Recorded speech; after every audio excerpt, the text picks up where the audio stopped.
hope to live long enough to see Star Wars become kind of just like unpopular. Yeah. Where it's just kind of like. When I was a kid, this was popular. When I was a kid, back when I was a young man, it's like when you think of like the trends in movies, how like the most common was like how once upon a time Western massive.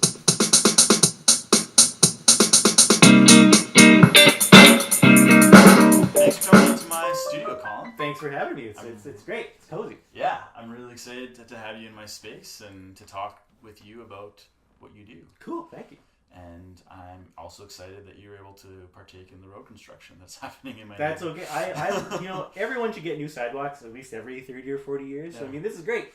So, new sidewalks for everyone. So you got the side effect, the sidewalk effect. Yeah, exactly. Yeah. And those sidewalks are great. Like you can eat off them. So yeah, let's get into it. Let me ask you some questions. You can give me some answers. Sounds good. All right. So my first question for you is. Yep. Can you give me a brief statement about who you are and what you do? Sure. Well, I guess my name is Colin MacIntyre. Yeah.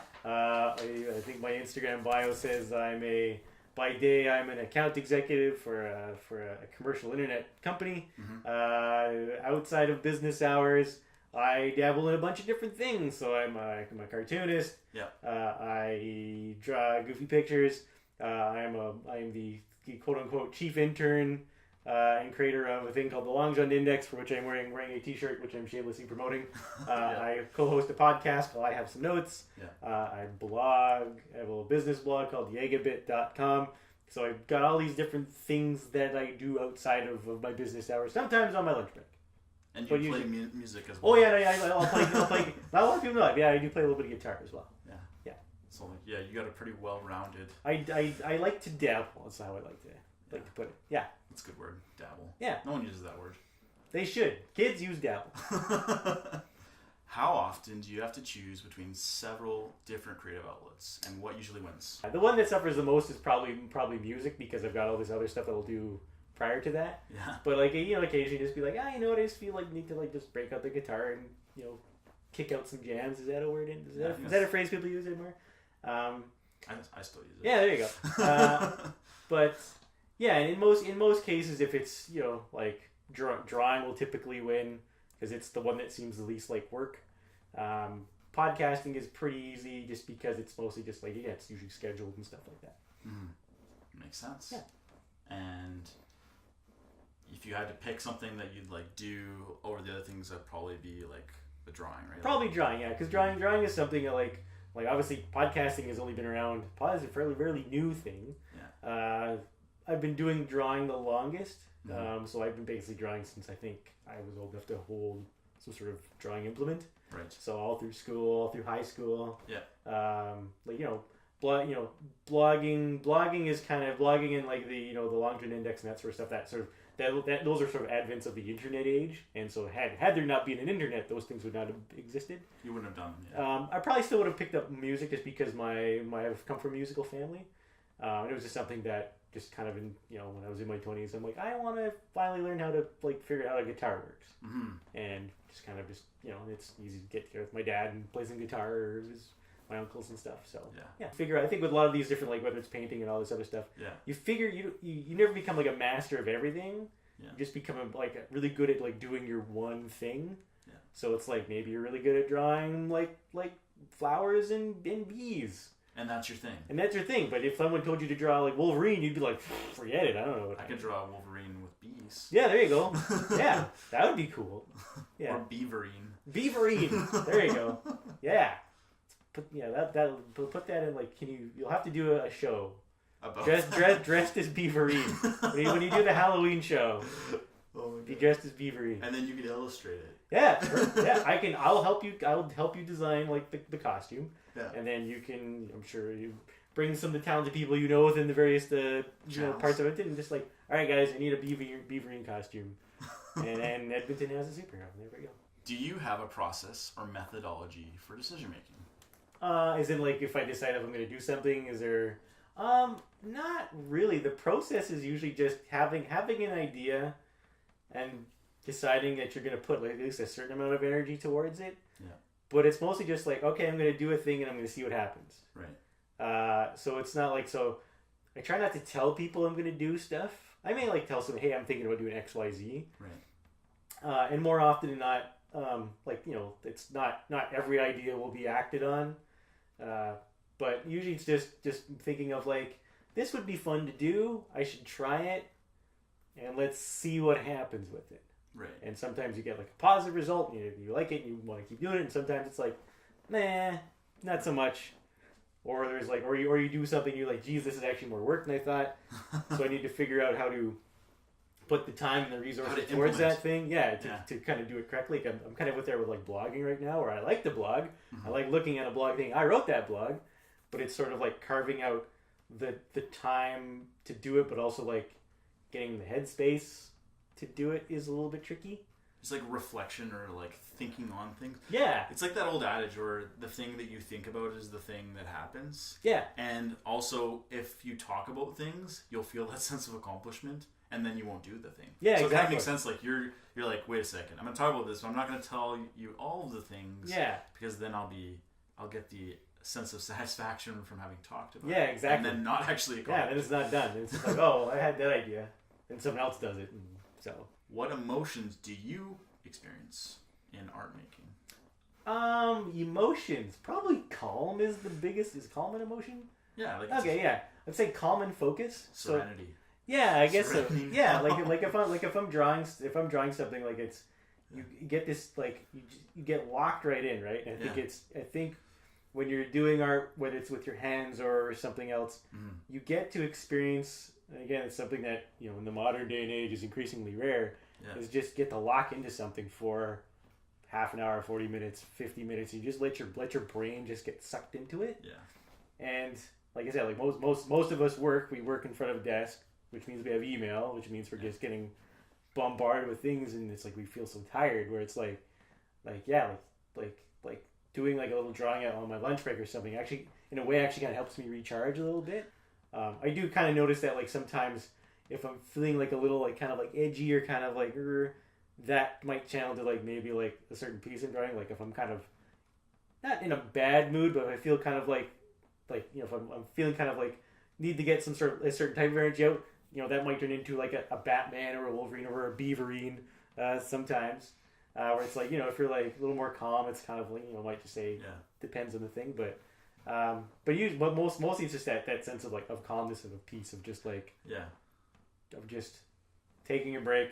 The world kind of falls away from around you, and then when you poke your head back up, it's like, oh hey, I'm still here, but it's like I can tackle whatever's my next meeting or whatever it is. Yeah. Well, I was going to ask you that too. I was going to say, did you draw Wolverine or Batman when you're like Tim Burton era? You're like, this is when I'm angry, and then you do like the 1950s.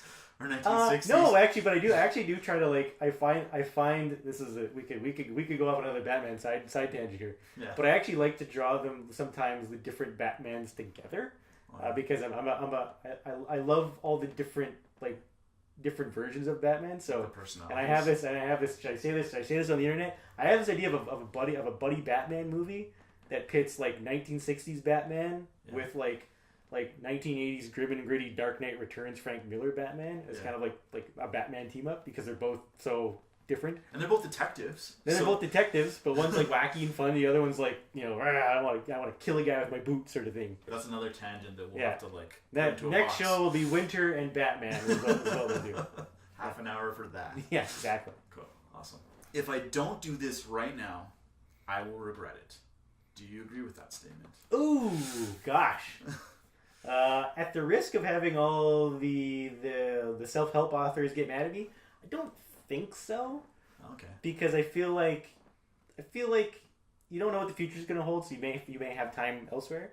I do think there might be some times where like you may look in your life and say, okay, I should probably do this now because I might not get an opportunity. Right. So I don't really like the word. So maybe I just don't like the regret end of it.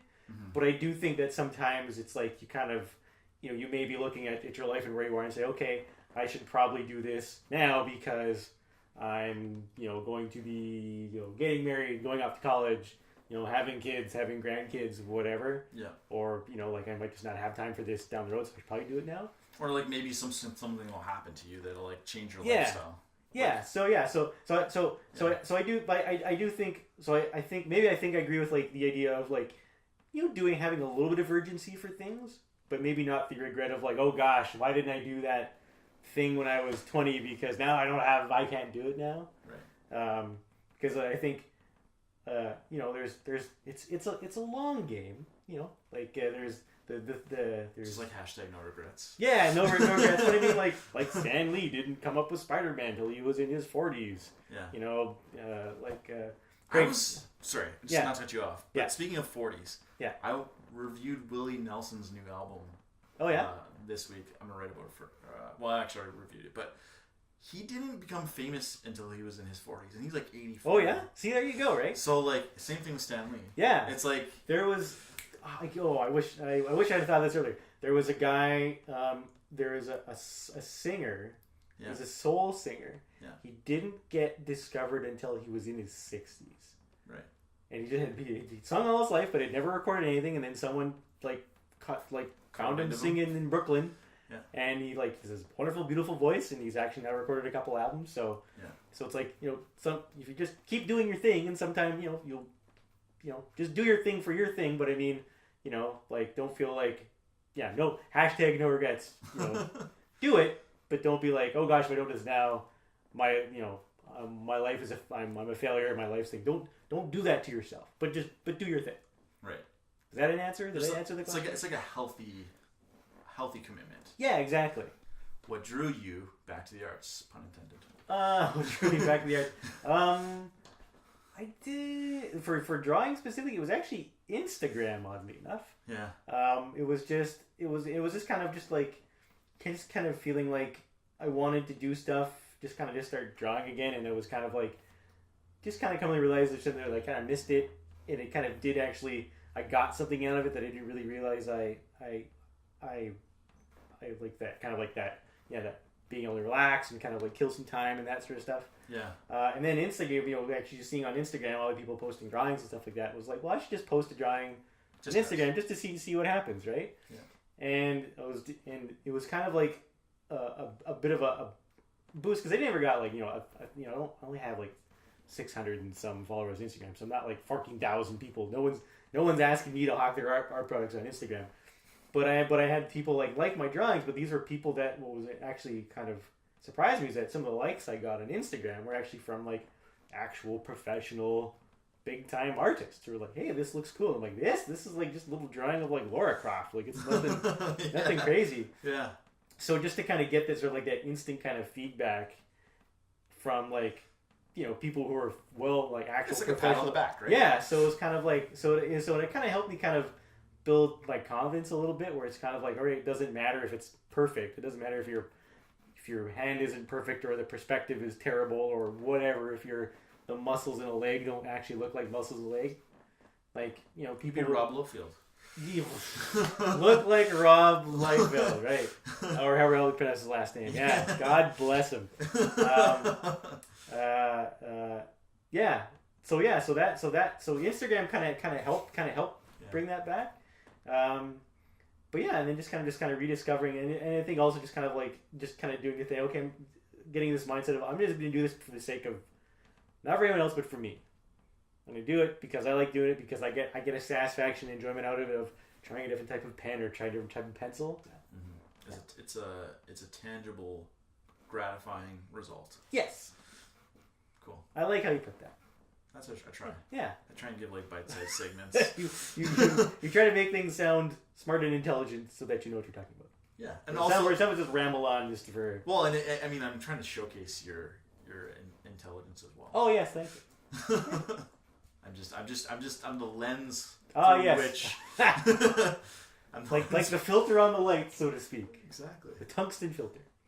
When working with others, how do you best communicate your ideas?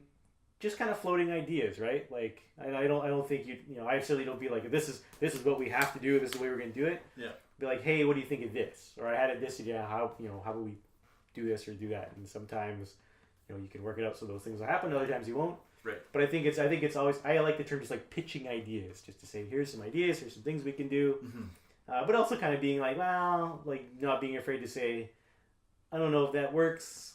Yeah. I don't think it works, you know, that sort of thing. But I think usually, most of the times, it's usually like just face-to-face stuff. Right. Because, like, your background, and it's fun fact, audience, but Colin and I have a similar background of fine arts.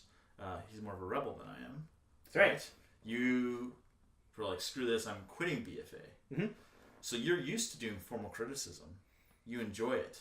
Maybe you don't enjoy it, I'm putting words in your mouth. But you're well-versed in it. So, like, you like getting in a room and being like, here's my ideas. Like you said, pitching ideas. So it's similar to that in a sense, but yours is a little bit more like advertising style, where it's like, you're okay with failing. You're like, I have 40 ideas. I'm going to throw it once. Yeah. Whereas the art criticism is like, here's my pristine, perfect drawing. Oh, yeah. And then everyone shits yeah, like on it. They go smash and they break do it again.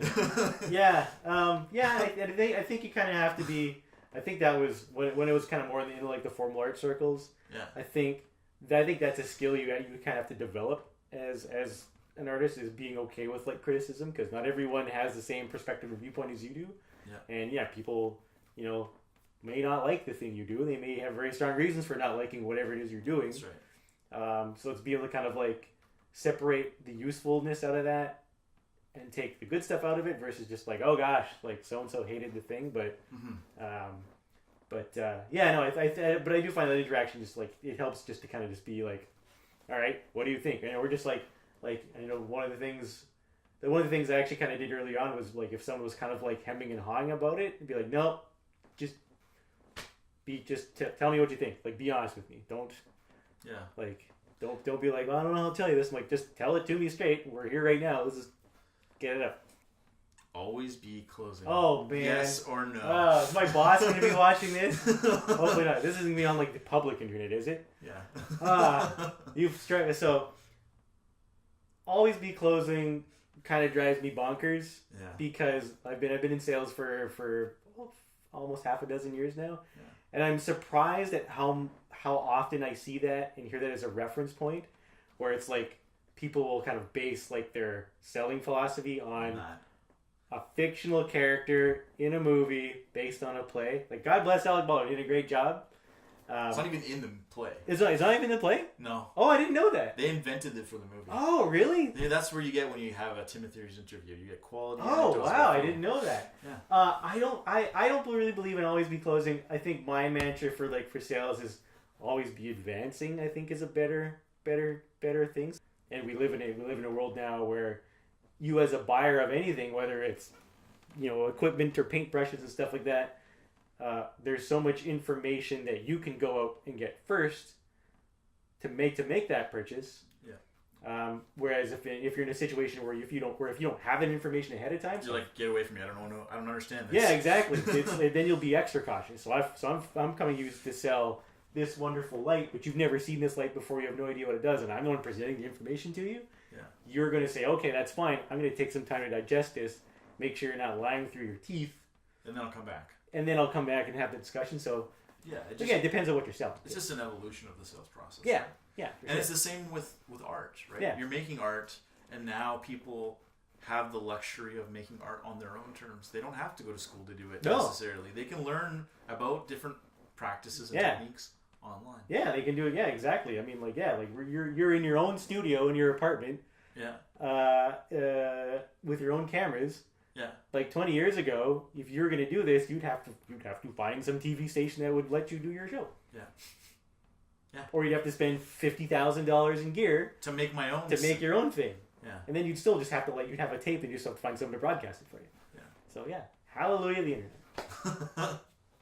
Hallelujah the internet. Yeah. Okay. Where can you expect to see yourself in the next few years? So I guess in a few years or 5 years, I want to, whatever I'm being challenged with today, to no longer be a challenge. That I've actually come to a point where it's like all these things that I've challenged with in art and business, whatever, I've solved those, and now I'm on to more other different challenges. So whether it's a type of sale or maybe it's a different, instead of just like, geez, I'm challenged drawing like beaverine or something like that. Well, now I'm being challenged because I'm drawing beaverine in front of a photorealistic and friends and friends. I have to draw friends. Oh man. I think so kind of so I think just kind of being challenged by new and different things. Yeah. but also having the confidence to say, okay, that to get to these challenges, I had to solve these other challenges, so now I feel confident I can work through these other ones. This is the last question. This is the question that I designed specifically for you. In a lab. With a focus group. Yeah, with a focus group. I did this with the intent for your theme of the act of making, because I think it sums you up really well. Okay. So I hope you're ready, Colin. I think so. Wait, should I take some more water just in case? Should I have another glass of water? Okay, just to make sure. Yeah. Alright. That was the last of your water too. So. Pretty close, yeah. Pretty close. I've saved a little bit just in case like the question's really and I'm going to double check the question one more time just to make sure that I actually remember what it says. Cool. Okay. Alright. Okay, ready? Okay. Sure. 1, 2, 3. Okay. Who are you really doing all of this for? Like all the art stuff? Yeah. Ultimately it's for me. Yeah. But I think it's also like it's to kind of make like, I think some of it's like to kind of make like make my parents laugh, like make my friends laugh. Right. I think it depends on the thing, right? I think like if it's the drawing, I think has become very much for me. Mm-hmm. Because I've kind of learned to attach like to use different aspects to it. But I think it's I think ultimately most all of it kind of is for me, because it's just something like just trying to express different parts of my brain and also just try different things and seeing where they go. So yeah. And I don't know if that's the way you should do it or not do it. I know early on, like some stuff we'll do specifically for like, geez, I hope my my family likes it or that sort of thing, or it'd be cool to tell people about I did this sort of stuff. But I think ultimately most of the stuff I do now is just it's purely selfish reasons, just kind of. There's nothing wrong with selfish. No, selfish actually is a good thing. Yeah, I always talk about this. I have a theory. Greed is good. Let's say timotheory even. Okay. Oh, there you go. Patent pending. That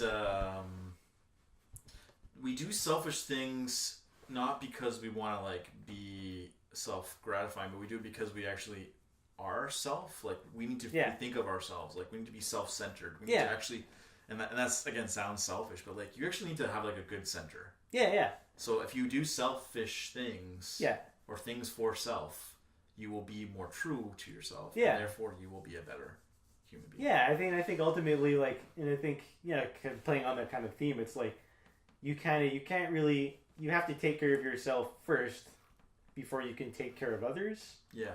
And that's something I think I've had to learn as I grow older. Getting married and stuff like that, and becoming a dad right away. It's like you want to look after people, but the first person you have to look after is you. And if you do that in such a way, if you can do that in a way that's good and beneficial, then it allows you to look after everyone else as well. Right. So I think like the art is like ultimately is for it is it's obviously you always want to get like that positive feedback from people if you make someone a drawing or a painting or whatever, right? You want accolades, right? That Will Eisner award. You want the limo in front of your house, and you want to be in cool podcast studios, that other stuff. But ultimately, I think you kind of approach it like, no, this is for me. This is something that I want to do, something I kind of have to do, or my brain goes kind of hurly-burly. So I think it is kind of for me, but it's also something that I think the fun thing is, I think the reason a person does an arty thing and also has the guts to kind of share it in the world is that you get to take people along for the ride, or they actually get to kind of come on the ride with you. Right. And their experience might not be yours, but at least they kind of they get to experience it as well.